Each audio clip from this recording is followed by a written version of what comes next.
Baksam doymun yekici zadım, sen uğrundu yanıp köyerin.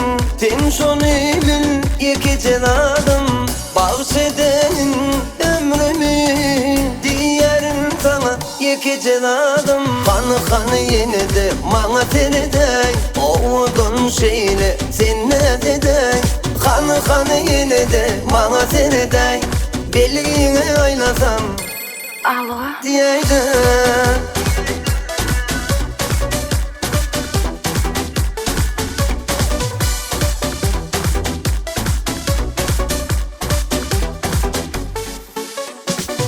Yüzü vurma, sözümü dinle, gitmemenin iyicecik tadım. Koyma da oda illen bir ele, aklım alın sen yekici zadım. Bağışedeyin ömrümü diyerin sana yekici zadım.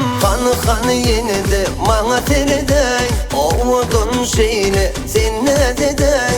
Kanı yine de bana teredey, belliğini aylasam Alo. diyeydi.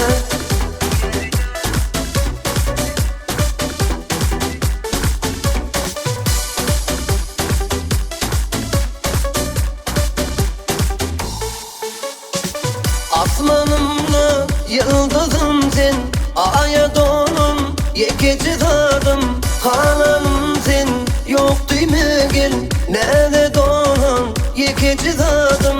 Bağışedeyin ömrümü diyerin sana yekici zadım.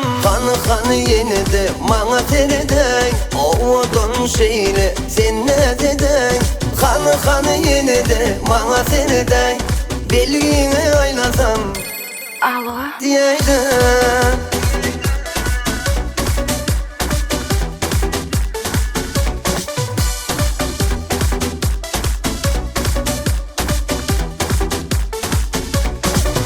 Kanı yine de bana teredey, oğudun şeyle sen ne dedey.